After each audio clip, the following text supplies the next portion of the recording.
교회, 성도가 힘써야 할 일, 교회, 성도가 힘써야 할 일이라는 제목으로 함께 말씀 나누도록 하겠습니다. 이번 주에 우리가 오늘은 또 추석 명절이고 또 이번 주에 온 대한민국 전 세계가 주목했던 사건이 있었죠. 남북 정상회담이 있었습니다. 이 남북 정상회담을 통해서 모쪼록 우리가 기도하는 것은 북녘 땅에 복음이 자유가 들어가서 하나님의 영광이 그 땅 가운데 임하기를 또한 간절히 소망해 봅니다. 오늘 본문 말씀은 우리가 9장 들어서 함께 살펴봤던 것처럼 교회를 핍박하고 예수 믿는 사람들을 잡아오게 가두고 또 첫 순교자 스데반을 죽이는 데 앞장섰던 청년 사울, 그가 다메섹으로 교회, 예수 믿는 사람들을 핍박하고 잡기 위해서 길을 가고 있었지요. 그때 호련히 하늘로부터 빛이 사울에게 임했습니다. 그 빛 앞에 엎드러졌고 사울은 곧 눈이 멀었지요. 그가 핍박했던 그분 예수님이 주님이시고 하나님이시라는 것을 그 빛 가운데 사울은 깨달았습니다. 그리고 3일 동안 보지도 마시지도 먹지도 못하고 다메섹, 그러니까 이방 땅, 알지 못하는 땅에 사울이 있었습니다.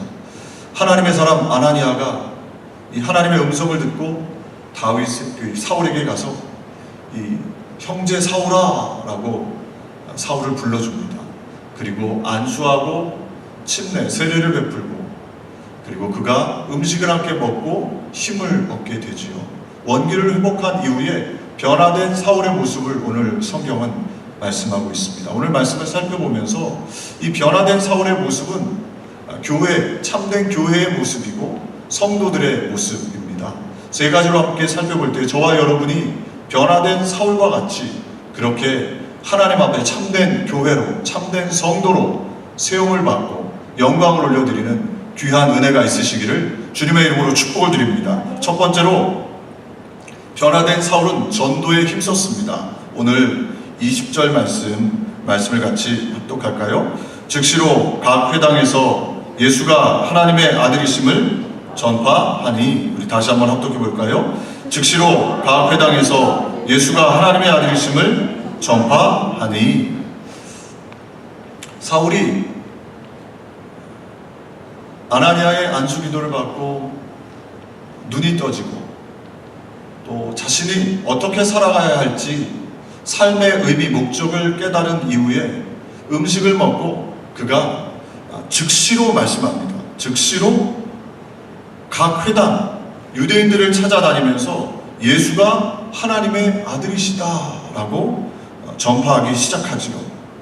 여기서 우리가 주목해야 될 단어가 즉시로입니다.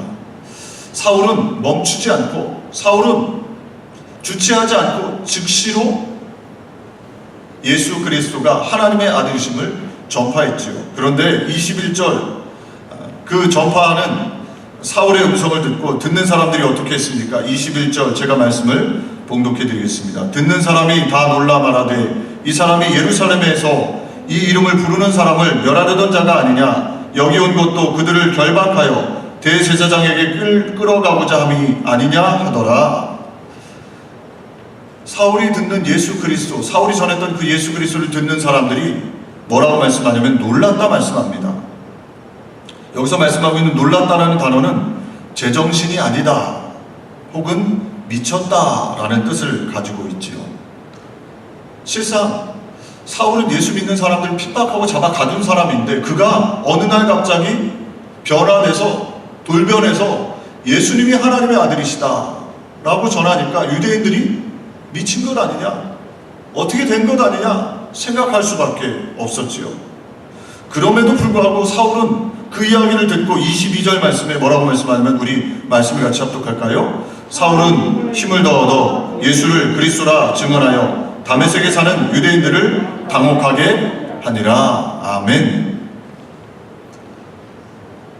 미쳤다 이렇게 바라보는데요, 당혹스럽게 자신을 바라보는데, 놀랍게 바라보는데 사울은 어떻게 했냐면 힘을 더 얻었답니다.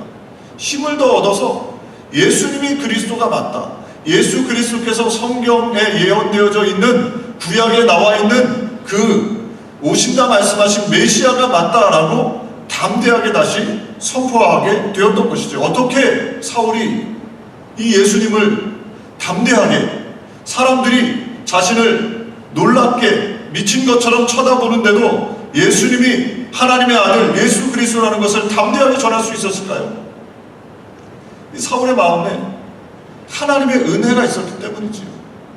그가 예수 믿는 사람들을 핍박하고 옥에 가두고 첫 순교자 스테반을 돌로 죽이는 그 자리에 있었습니다. 그리고 다메섹에도 그 예수님 믿는 사람들을 잡아 옥에 가두려고 가던 길이었어요. 그런데 그 사울, 핍박자 사울, 예수님을 적대했던 사울, 그 사울을 예수님이 큰 빛으로 찾아와 주신 것입니다. 그리고 그 사울을 죄 있다 말씀하지 아니하시고 아나니에게 말씀하시기를 내가 택한 나의 그릇이다. 이방인을 위해서 내가 택한 자다.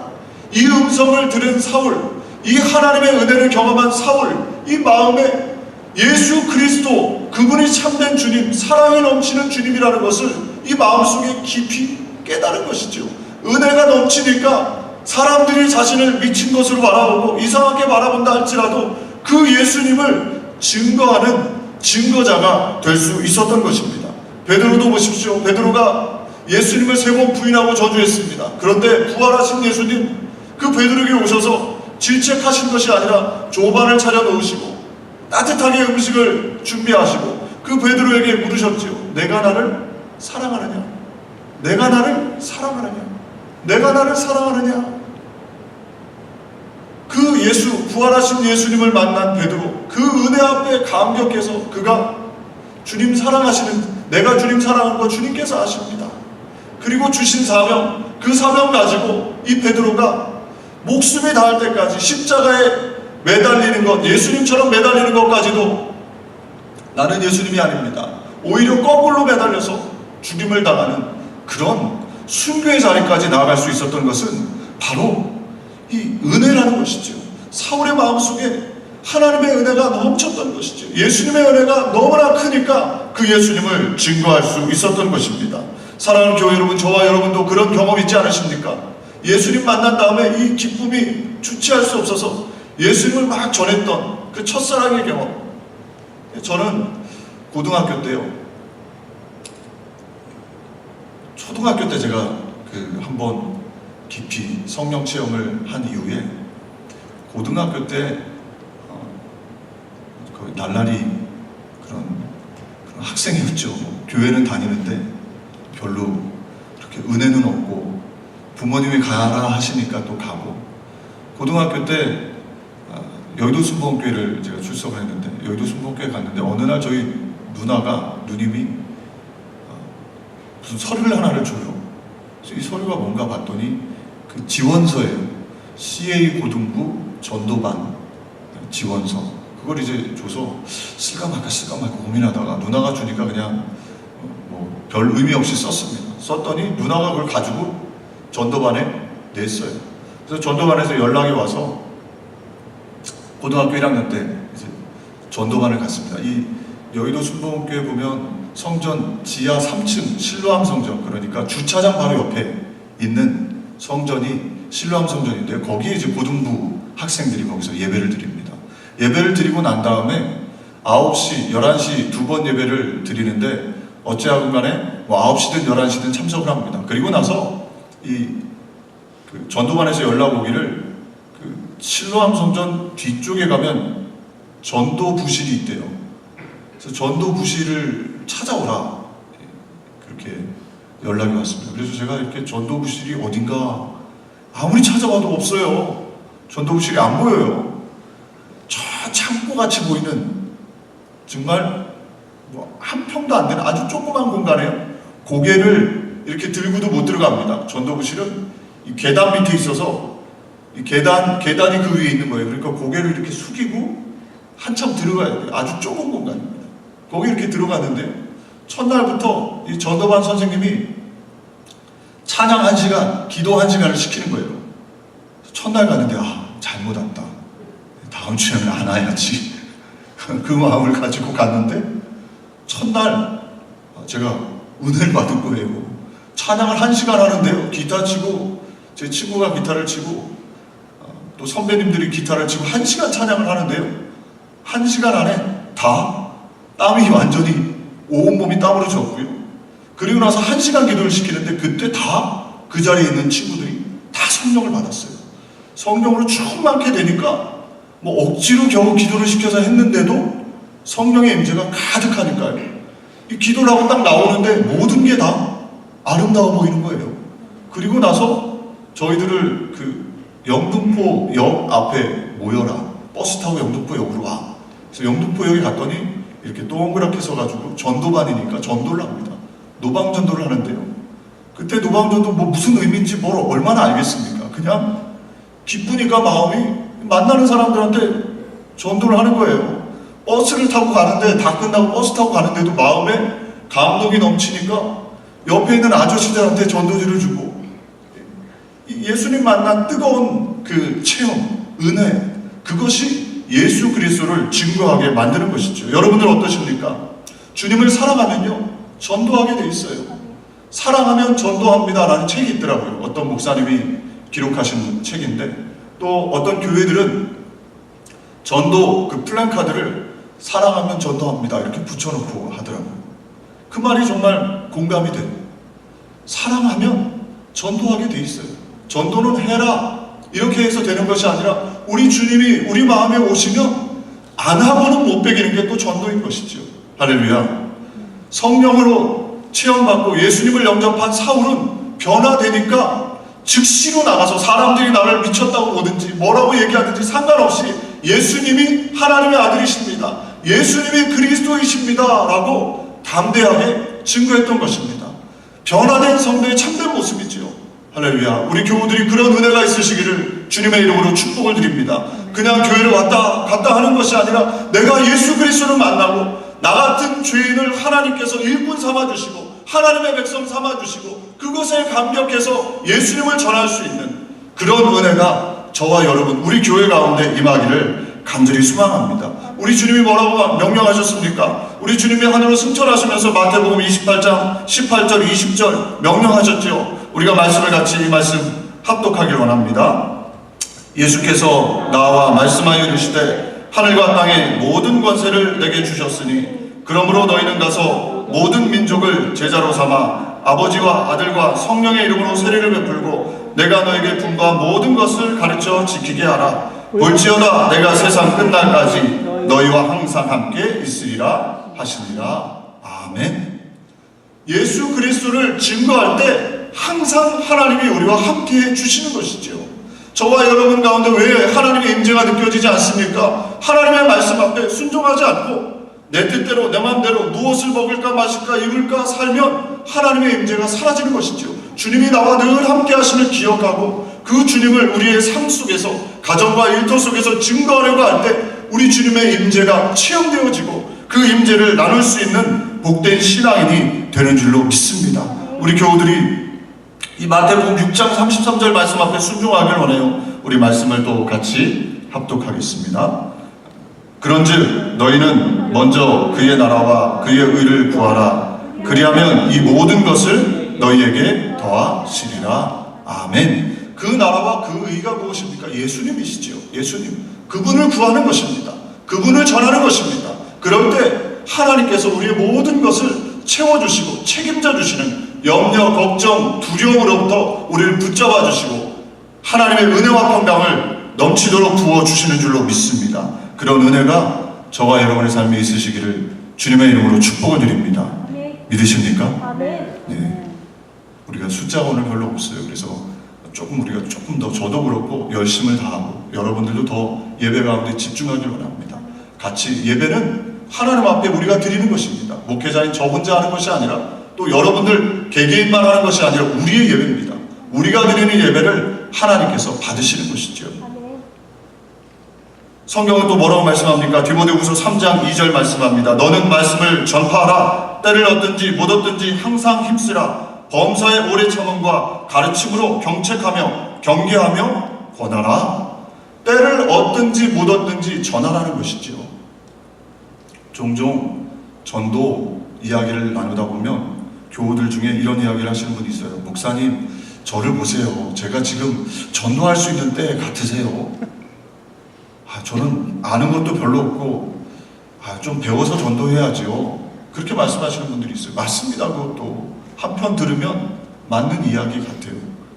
목사님, 조금 지난 다음에 제가 할게요. 내 형편이 좋아진 다음에 뭔가 이렇게 간증할 수 있어야 전도를 하지요. 그렇게 말씀하시는 분들도 있어요. 그런데 성경은 뭐라고 말씀하느냐? 때를 얻든지 못 얻든지 전파하라. 할렐루야. 저와 여러분이 말씀 앞에 순종하시기를 주님의 이름으로 축복을 드립니다.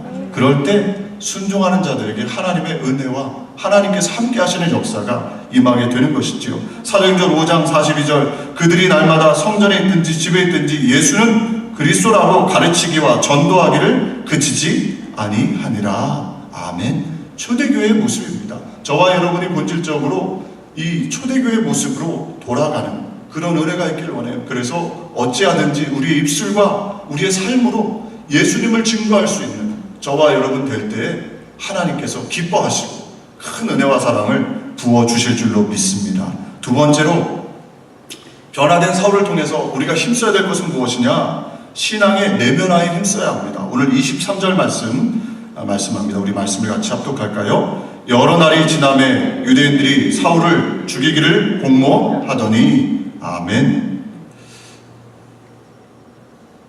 예수님이 하나님의 아들이시고 그리스도라는 것을 사울이 증거하니까 유대인들이 이제 더는 못 참겠다.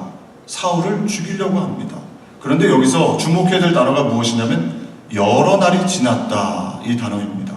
여러 날이 지났다 이렇게 말씀하고 있는데 갈라디아서에는 이 여러 날을 3년이라고 말씀해요. 갈라디아서 1장 17절 18절 보면 이렇게 말씀합니다. 또 나보다 먼저 사도된 자들을 만나려고 예루살렘으로 가지 아니하고 오직 아라비아로 갔다가 다시 다메섹으로 돌아간노라. 그 후 3년 만에 내가 게바를 신방하려고 예루살렘으로 올라가서 저와 함께 15일을 유할세. 오늘 본문 말씀의 23절에 여러 날이라 하는 이 말씀은 이 갈라디아서 말씀에 비추어 보면 3년이고요. 그 3년의 기간을 사울이 어디에 있었느냐? 아라비아 광야에 있었다는 것이죠. 아라비아 광야에서 사울은 무엇을 했습니까? 아라비아 광야는 주로 경건한 사람들이 가는 곳입니다. 광야, 사람이 별로 없는 곳이죠. 3년을 그곳에서 보냈다. 이 사울은 3년의 시간을 광야, 사람들이 없는 그곳에서 하나님과 대면하였던 것이죠. 기도하는 시간을 가진 것입니다. 3년의 시간을 하나님의 말씀이 정말 예수님이 그리스도이신가, 예수님이 하나님의 아들이신가, 그걸 다시 정립한 것입니다. 말씀이 내면화되는 시간, 기도를 통해 하나님을 깊이 만나는 시간, 그 시간을 3년 동안 가진 것입니다. 그랬을 때 하나님께서 이 사울을 꼭 붙잡아 주시고 하나님의 귀한 영광스러운 축복의 통로로 사용해 주신 것입니다. 모세도 도망자신 분이 되어서 미디안 왕에서 40년을 보냈습니다. 아무도 그를 주목하지 않았지만 40년 그는 양을 치면서 하나님과 대면하였고 하나님과 내면화하는 시간을 가졌던 것이죠. 예수님도 이 땅에 40일 금식하시며 더 깊이 하나님과 만남의 시간을 가지셨던 것입니다. 풀이나 나무도 먼저 땅속에 씨앗을 심어야 합니다. 그리고 얼마간의 기간 동안 땅속에 묻혀 있다가 시간이 지나고 나면 살아있는 씨앗은 우물투고 밖으로 나와서 자라고 때가 되면 열매를 맺게 되는 것이죠. 반드시 심기어지는 시간, 내면화하는 시간이 있는 것이죠. 세계적으로 명성을 얻는 생수 에비앙 아시죠? 에비앙. 가장 좋은 생수라 그렇게 얘기를 하던데요. 이 에비앙이 만들어지는 것이 알프스 눈 녹은 물, 이 눈이 녹은 그 물이요, 땅 속에 스며들어서 수십 킬로미터를 흐른답니다. 그리고 최소한 15년 지난 이후에 그것이 물이 되어서 생수, 그러니까 세계적인 명성을 얻는 생수 에비앙이 된 것이죠. 이 내면화된 것입니다. 15년 동안 그 물이 타고 내려가서 정화, 깨끗이 된 것이죠. 그래서 에비앙이 많은 사람들에게 생수로 세계적인 명성을 갖게 된 것이죠. 신앙도 마찬가지입니다. 신앙도 훈련, 내면화의 시간이 필요합니다. 서부 유럽 나무들이요, 굉장히 잘 자란대요. 아십니까? 프랑스나 이탈리아 서부 유럽 쪽에 가면 나무들이 굉장히 울창하고 잘 자란대요. 그런데 강풍이 한번 불면요, 서부 유럽의 나무들은 쉽게 쓰러진답니다. 왜냐하면 1년 내내 혹한도 없고 비는 충분히 내리고 강풍이 전혀 불지 않는데요. 그러니까 나무들이 뿌리를 깊이 내릴 필요가 없는 거예요. 위로만 자라고 보이기만 아주 좋은 것이죠. 그런데 강풍이 한번 불어닥치면 나무들이 쑥쑥 뽑히고 넘어지는 것이죠. 왜냐하면 내면화, 뿌리를 깊이 내리지 않기 때문에 나무들이 그렇게 속절없이 쓰러져 버리는 것입니다. 천연기념물, 우리 한국의 천연기념물 진돗개 아시죠? 진돗개는 탁월성이 세계적으로 입증됐습니다.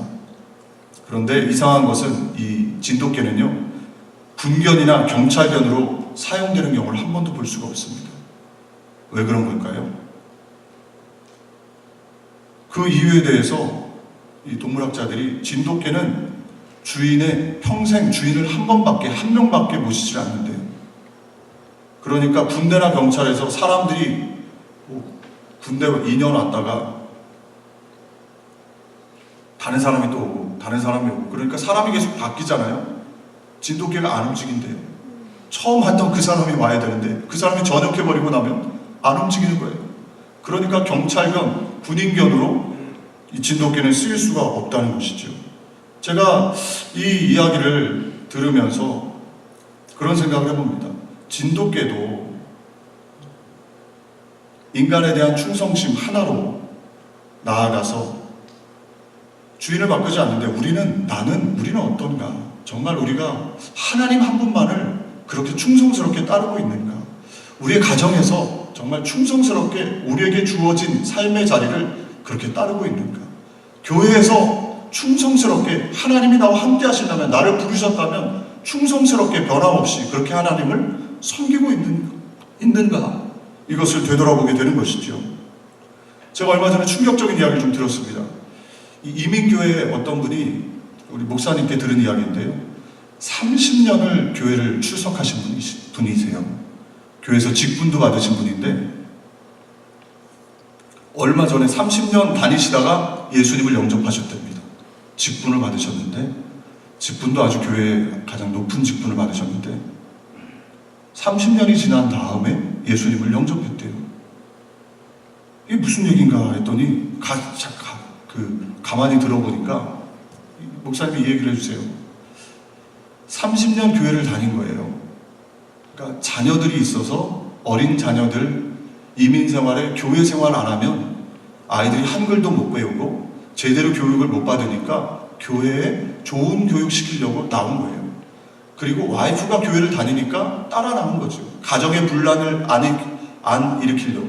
그리고 기왕 이민 생활 하는데 교회에 다니지 않으면 사회생활도 좀 힘드니까 그러면 교회를 다니면 좋겠다. 그리고 교회를 다닌 거예요. 교회 주일날만 그냥 왔다 갔다 한 거죠. 30년 동안 마음에 예수님을 영접한 적이 없어요. 그런데 직분을 받았어요. 제가 이야기를 듣는데 굉장히 충격적이더라고요. 과연 그럴 수 있는 걸까? 근데 실상 있다는 거죠. 그러다가 이분이 어느 날 저녁에 그 교회에서 부흥회가 있었는데, 부흥회에 이 와이프를 라이드해 주려고 데려다 주고 주차장으로 가는데 목사님의 설교 소리가 들린 거예요. 무슨 설교를 들었냐면 고린도전서 12장 3절 말씀, 이 후반절에 성령으로 아니하고는 누구든지 예수를 주시라 할 수 없느니라. 이 말씀이 마음속에 탁 박힌 거예요. 난 하나님이 계신 것도 몰랐는데, 계신 것도 체험한 적이 없는데 성령이 아니고서는 예수님을 주님으로 모실 수가 없는 거였구나. 성령님이 계신 거구나. 내가 예수님을 주로 고백했던 그 자리에 성령님이 계신 거였구나. 하나님이 계시는구나 라는 걸 깨달은 거예요. 그리고 나서 그때부터 신앙생활을 했다는 겁니다. 이게 뭐가 문제냐면 내면합니다. 교회는 왔다 갔다 하는 게 이게 중요하지 않습니다. 정말 내가 예수님을 믿고 있는지, 예수님이 그리스도요 하나님의 아들이신 것이 내 마음속에 믿어져야 돼요. 그게 내면합니다. 그 내면화 없이 교회에 왔다 갔다 하는 것은 의미가 없어요. 그런 왔다 갔다 하는 그것이 오히려 10년, 20년, 30년이 되면 문제지요. 그러면 진짜 신앙생활이 뭔지 모르는 거예요. 교회 예배 자리에 앉아있지만 주님이 누구이신지 알지 못하고 그냥 좋은 이야기, 교훈적인 이야기, 윤리적인 이야기를 듣고 가는 것이죠. 그런 예배를 드리면 주님 앞에 섰을 때 어느 날 갑자기 주님이 부르신다면 저와 여러분은 어떤 모습으로 하나님 앞에 설 수 있겠습니까? 신앙이 내면화되어야 합니다. 훈련을 받아야 돼요. 말씀을 배워야 합니다. 기도에 내면화 시간을 가져야 돼요. 내가 1대1로 기도하는 시간이 있어야 합니다. 하나님과. 이 사울이 3년 동안 아라비아 광야에서 하나님과 독대한 것이죠. 1대1의 시간을 가진 것입니다. 말씀을 통해서 정말 예수가 맞구나, 길이요 진리요 생명인 것이 맞구나 라는 것을 깨달은 거예요. 내면화된 것이죠. 그러니까 시험이 다가오고 풍랑이 다가오고 사람들이 흔들리고 많은 사람들이 핍박 속에 떠나도 흔들리지 않고 주님이 부르신 그 부르심의 자리를 걸을 수가 있었던 것이죠. 할렐루야. 저와 여러분, 우리의 문제는 무엇이냐? 내면화의 시간이 부족하다는 것입니다. 너무 바빠요. 사단이 우리의 삶을 너무 바쁘게 하는 것이죠. 너무 바쁘게 돌아가요. 일상생활도 너무 바쁘고 아이들 키우는 것도 바쁘고 하나님 앞에 시간 들이는 것 쉽지가 않아요. 예배 끝나고 말씀 배우는 것까지도 쉽지가 않아요. 과연 그렇게 우리가 내면화하지 않고 신앙생활 하다가 주님이 갑자기 오시면 어떤 모습으로 쓸 수 있겠습니까? 우리 사랑하는 교우들이 무엇보다 이 신앙을 훈련하고 내면화할 수 있는 복된 신앙인들 되시기를 주님의 이름으로 축복을 드립니다. 시편 1편 1절부터 3절이 내면화의 모습을 그린 것 아닙니까? 복 있는 사람이 누구냐면 내면화한 사람이에요. 말씀을 내면화한 사람. 복 있는 사람은 악인들의 길을 따르지 아니하며 죄인들의 길에 서지 아니하며 오만한 자들의 자리에 앉지 아니하고 오직 여호와의 율법을 즐거워하여 그의 율법을 주야로 묵상하는 자로다. 주야로 말씀을 내면화하는 것이죠. 자기 것으로 만드는 것입니다. 묵상하는 것이죠. 이 내면화의 시간이 있는 사람이 복된 사람, 참된 신앙인이라는 것을 성경이 말씀하고 있는 것입니다. 저와 여러분 어찌하든지 우리 교회 교우들이 이런 일이 일어나지 않았으면 좋겠어요. 10년, 20년 우리 교회 다녔다는데 전혀 예수님 만난 적도 없고 예수님이 무슨 말씀을 하셨는지도 모르고 신앙생활을 한다면 제가 그리고 우리 교회가 존재해야 될 이유가 없는 것이죠. 모쪼록 우리 교회가 많은 사람을 구원하면 좋겠지요. 그러나 소수의 사람들이라도 바로 세울 수 있는, 바르게 세워져서 하나님 앞에 영광을 올려드릴 수 있는 복된 은혜가 있기를 간절히 소망합니다. 디모데후서 4장 6절부터 우리 8절 말씀을 같이 합독하겠습니다. 내가 이것으로 형제를 깨우치면 그리스도 예수의 좋은 일꾼이 되어 믿음의 말씀과 내가 따르는 좋은 교훈으로 양육을 받으리라. 망령되고 허탄한 신화를 버리고 경건에 이르도록 내 자신을 연단하라. 육체의 연단은 약간의 유익이 있으나 경건은 범사에 유익하니 금생과 내생에 약속이 있느니라. 아멘. 이 내면화한다는 것을 연단이라는 단어로 쓰고 있는 것이죠. 연단하라는 것입니다. 이 신앙을 내면화하면 그것은 금생과 내생에 큰 상급이 있다는 것입니다. 저와 여러분 운동할 때도 그렇잖아요. 저도 축구를 좀 좋아해서 월요일날 가끔 축구를 나가면은요 축구를 잘 못해요. 똥볼을 차요. 계속. 왜 그러냐?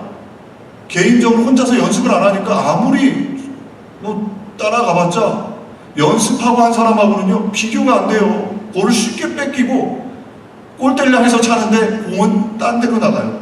그런데 연습을 한 사람들은요 다르단 말이죠. 그 공을 가지고 공을 어떻게 차야 되는지 혼자서 연습을 하고 땀을 흘리면 연습한 만큼 성장합니다. 우리 집사님도 계시고 검도도 마찬가지 아닙니까? 운동을 할 때 혼자 연습하는 시간이 없이 경기에 나갔다 100번 지지요. 신앙도 마찬가지입니다. 저와 여러분 우리가 신앙을 내면화하지 않으면, 내 것으로 만들지 않으면 아무리 좋은 말씀, 아무리 좋은 은혜 내 것이 아니라 다른 사람의 것이지요. 우리 교우들이 모쪼록 힘써야 될 것은요 내면화입니다. 훈련입니다. 이것은 금생과 내생의 약속이 있습니다. 이 말씀 앞에 저와 여러분의 마음이 우리 머리로가 아니라 우리 삶이 열리는 복된 역사가 있으시기를 주님의 이름으로 축복을 드립니다. 세 번째로 우리가 힘써야 될 것은 무엇입니까? 성도 간의 사귐, 교제에 힘써야 합니다. 오늘 26절 말씀, 우리 말씀을 같이 합독할까요? 사울이 예루살렘에 가서 제자들을 사귀고자 하나 다 두려워하여 그가 제자됨을 믿지 아니하니. 아멘. 예루살렘에 가서 사울이 했던 것은 무엇이냐? 내면화한 이후에 사울은 제자들과 사귀고 싶었어요. 다시 말해서 교제 나누고 싶었던 것이죠. 왜 교제를 나누고 싶었을까요? 사울의 마음속에 하나님이 예수 그리스도께서 내 안에 계심을 믿었던 겁니다. 뿐만 아니라 그 믿음이 예수 믿는 사람들 안에 예수님이 계시다는 믿음이 생긴 것이죠. 그러니까 함께 예수님을 더 누리기를 원했던 거예요. 상대방을 바라보며 예수 그리스도를 바라보았던 것이죠. 그래서 교제를 나누는 것이 기쁨이고 행복이고 시간 가는 줄 모르고 그 교제를 위해서 시간을 드리고 물질을 드리고 헌신할 수 있었던 이유는 예배뿐만 아니라 교제 속에, 성도 간의 교제 속에 하나님의 임재를 체험하고 그것을 믿었던 것입니다.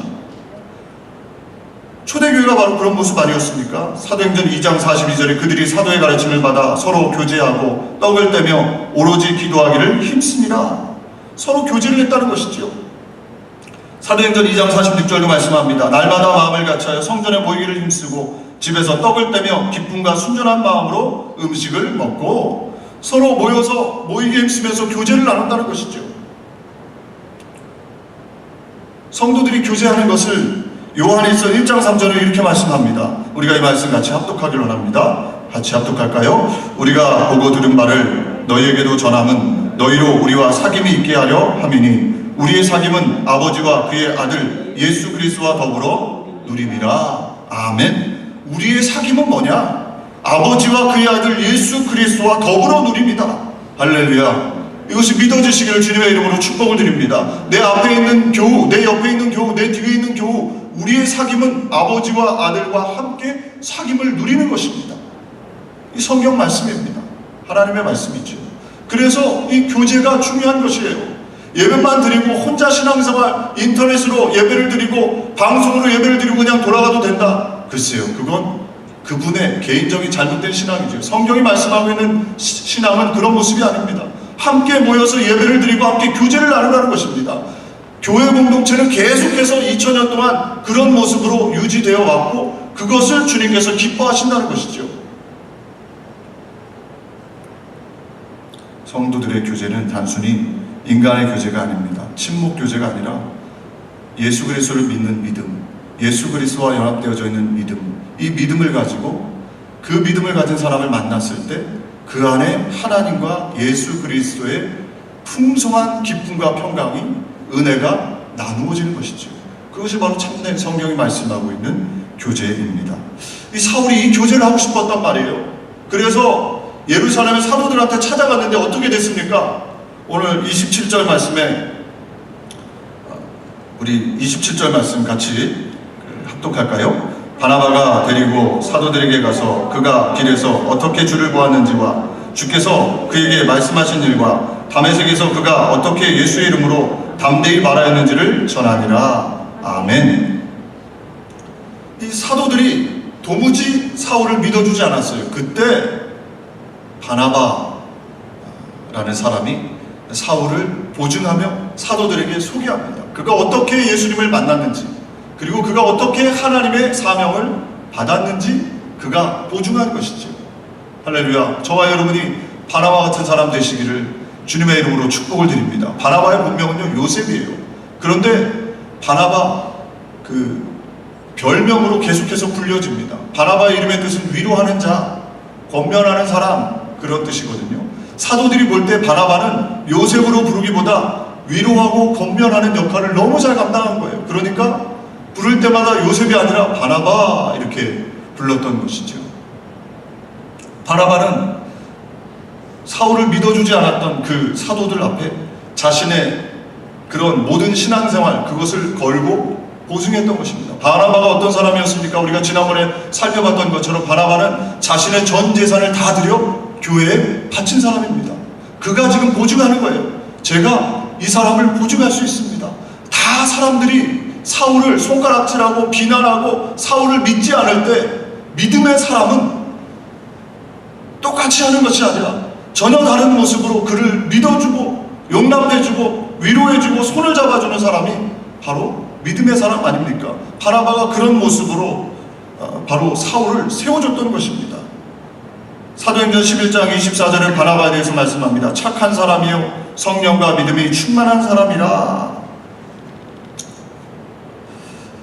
사랑하는 교회 여러분, 저와 여러분이 이 바나바와 같이 아무도 사람을 믿어주지 않을 때, 주변 사람들이 비난하고 손가락질하고 뒤에서 수군수군 될 때 믿음의 사람 바나바처럼 믿어주고 용납해주고 격려해주고 사랑의 말, 칭찬의 말, 긍정의 말을 할 수 있는 그런 신앙이들이 되시기를 주님의 이름으로 축복을 드립니다. 그럴 때 우리의 삶에 하나님의 역사가 일어나는 것입니다. 사람들이 다 비난하고 손가락질할 때 함께 비난하고 정죄하고 수군수군 되면 하나님의 역사가 사라져요. 어찌하든지 칭찬하고 위로하고 격려하는 것이 믿음의 사람의 역할입니다. 우리 교우들 신앙생활할 때 우리 나와 다른 사람이 있죠.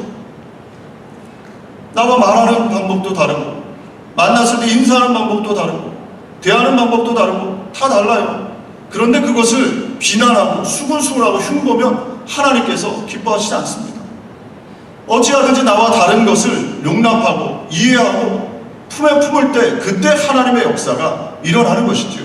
우리 교회가 그런 교회가 됐으면 좋겠어요. 바나바처럼 아나니아처럼 따뜻한 사람들, 믿음 가지고 그도 변화될 것이고 나 같은 사람도 용납해 주셨는데 그도 용납해 주시지 않겠는가? 그 믿음, 그 은혜 가지고 사람들을 세울 수 있고 교제를 기쁨으로 여기고 교제할 때 기뻐하고 손을 내밀어 줄 수 있고 그런 은혜가 있기를 간절히 소망합니다. 그랬을 때 이 사울이 즉시 복음을 전하고 자기 신앙을 훈련하고 내면화하고 교제를 사모하며 나아갔을 때 어떤 역사가 일어났습니까? 결론적으로 31절에 말씀합니다. 우리 31절 말씀 합독하고 설교를 마치겠습니다. 그리하여 온 유대와 갈릴리와 사마리아 교회가 평안하여 든든히 서가고 주를 경외함과 성령의 위로로 진행하여 수가 더 많아지니라. 아멘. 기도하겠습니다. 좋으신 하나님, 오늘 말씀을 통해서 교회와 성도들이 힘써야 될 것이 무엇인지 변화된 사울의 모습을 통해 함께 살펴보았습니다. 주님, 이 말씀이 우리 모두의 삶으로 적용되는 말씀이 되기를 간절히 소망합니다. 성령으로 역사해 주셔서 사울과 같이 초대교회와 같이 전도에 힘쓰고 예수님을 증거할 수 있는 예루살렘에서부터 사마리아 땅끝까지 나의 가정에서부터 일터에서부터 예수님을 드러낼 수 있는 하나님의 사람들 되게 해 주옵소서. 주님, 신앙이 내면화되길 원합니다. 그냥 주일날 그냥 예배만 드리고 왔다 갔다가 아니라 이 말씀이 정말 맞는 것입니다. 하나님은 정말 살아계시는 것입니다.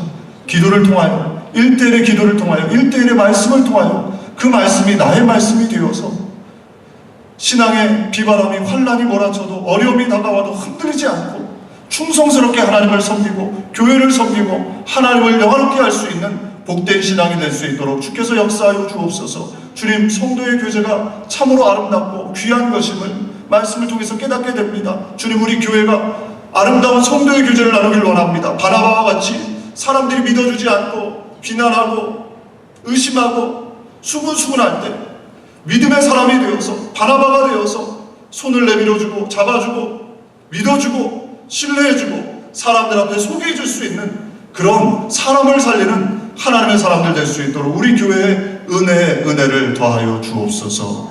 예수님의 이름으로 기도 올려옵나이다. 아멘. 이 시간에 함께 말씀을 생각하면서